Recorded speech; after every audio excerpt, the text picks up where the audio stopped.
Créée à l'automne 2021, la commission médicale du choix est un projet essentiel pour notre association, tant pour aider des personnes malades que pour travailler à la future formation des soignants qui accepteront de pratiquer l'aide médicale à mourir une fois la loi votée.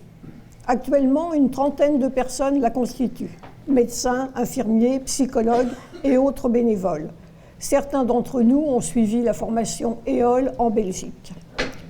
La commission est constituée de deux groupes, l'un restreint, l'autre élargi, qui se réunissent régulièrement.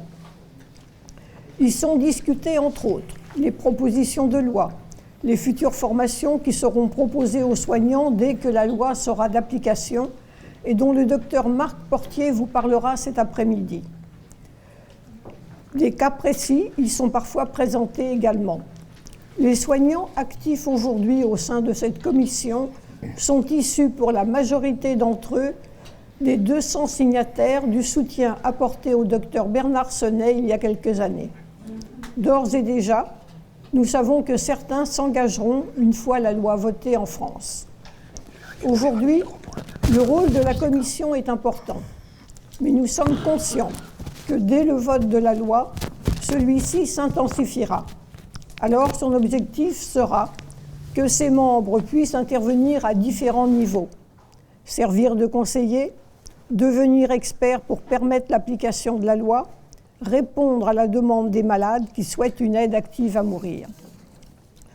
Nos médecins interviennent aussi parfois en ce moment auprès de confrères ou d'hôpitaux afin qu'une sédation profonde et continue soit réalisée pour des personnes qui arrivent au terme de leur maladie et n'en peuvent plus. Je m'inscris en faux, et ne suis pas la seule, contre ceux qui disent que les pro-euthanasie sont opposés aux soins palliatifs. Ce que nous souhaitons, c'est que le choix de la personne soit respecté et que ceux qui opteront pour une sédation terminale puissent aussi mourir sans souffrir et rapidement. Bien évidemment, les services de soins palliatifs doivent se développer, mais n'oublions pas qu'en France, depuis des décennies, chaque gouvernement a participé à la suppression des lits hospitaliers. Chaque semaine, notre association reçoit des demandes, soit environ 300 par an. Celles-ci émanent de métropoles, évidemment, mais aussi d'outre-mer, parfois même d'autres pays, dont les USA et l'Italie. Nous sommes donc plusieurs au sein de l'association à gérer des dossiers, bien évidemment des membres de la commission médicale, mais aussi des responsables en région. D'ailleurs, le docteur François Guillemot vous parlera du collectif du Nord. Pour le moment, je gère directement une dizaine de dossiers et parfois c'est un médecin belge ou une association suisse qui nous transfère des demandes. Certains dossiers sont pris en charge directement par l'un ou l'autre, soignant ou pas soignant, et généralement menés à bien. Évidemment, toutes les demandes n'aboutiront pas, soit parce qu'elles ne sont pas recevables en Suisse ou en Belgique, soit parce que la personne va se donner du temps, rassurée que sa demande a été acceptée, surtout si sa pathologie est encore supportable, ou que l'entourage proche peine à accepter l'idée d'être abandonné par un parent, par un compagnon. Parfois aussi parce qu'elle décédera avant la date du voyage libérateur. Car nous constatons régulièrement que certaines personnes malades ne pensent à leur mort que très tard, oserais-je dire trop tardivement, avant d'envisager une aide à mourir et la demander. Dans notre société, la condition de mortel semble difficile à accepter pour certains. Pourtant, il est évident qu'aucune demande ne peut se traiter dans l'urgence. La semaine dernière, une compatriote dont l'aide était prévue ces jours-ci à Bruxelles m'a appelée en pleurs, se pensant dans l'impossibilité de faire le voyage tant la souffrance était forte. Je la cite. « Je souffre le martyre, la souffrance est trop grande, je n'en peux plus, je veux mourir vite et cesser de souffrir. J'ai loupé mon projet de dignité et vais demander une sédation. » Hospitalisée aux urgences dans sa région, la sédation lui a été refusée et elle a entendu des propos surprenants de la part d'un soignant. Et quand je dis surprenant, je dirais même choquant. Je pense d'ailleurs que le docteur Delocte et le François Guillemot pourront vous en parler cet après-midi. Après quelques jours, elle a pu rentrer chez elle, puis faire le voyage de 800 km en ambulance jusqu'à Bruxelles pour bénéficier de l'aide désirée. Suivant la pathologie et le département de résidence de la personne, sans oublier sa capacité à se déplacer, monter un dossier pour l'un ou l'autre pays lui sera proposé.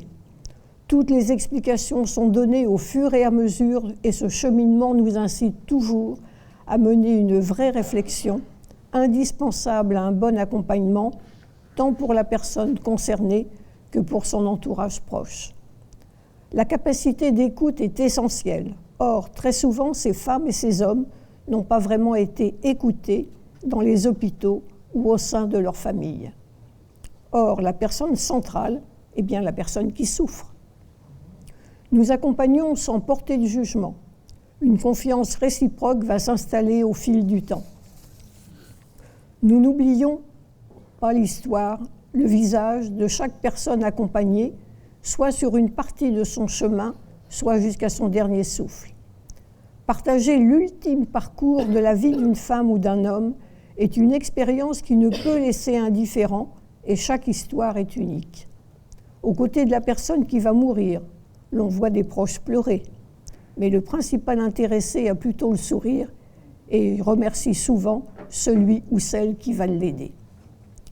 Il nous arrive donc d'être présents le jour de l'acte, que ce soit en Suisse ou en Belgique. En effet, certains malades, parce qu'ils sont seuls ou parce que nous les avons suivis pendant des mois, souhaitent notre présence aussi le jour de leur grand départ.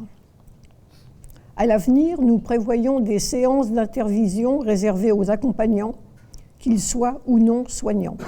Ces séances permettront d'évoquer des cas vécus qui ont pu leur poser un problème, soit au cours de la procédure, soit pour lesquels les personnes qui se sont investies ont besoin de s'exprimer. En ce qui me concerne, plus de 20 ans dans le monde associatif me conforte dans l'idée que pouvoir échanger sur nos expériences et nos questionnements est aussi indispensable qu'enrichissant pour nous permettre de continuer à être utiles.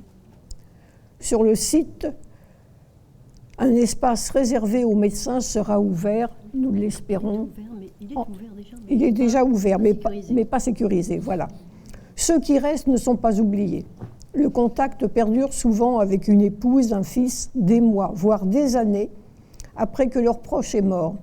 La création d'une vraie cellule de soutien à ces personnes est à envisager.